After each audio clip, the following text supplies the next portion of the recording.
భూమి కన్నా సహనశ్రీలెవరు? తల్లి. ఆకాశం కన్నా ఉన్నతులెవరు? తండ్రి.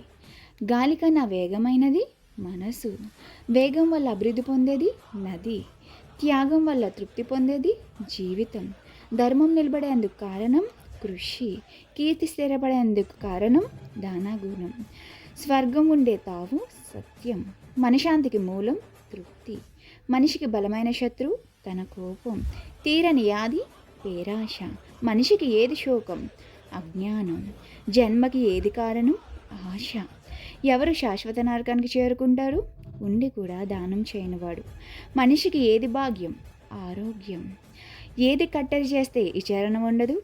మనస్సు. ఏది మీరితే అపాయం వస్తుంది? నిదానం.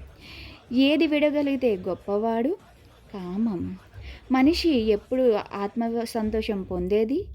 దైవాన్ని తెలుసుకున్నప్పుడు.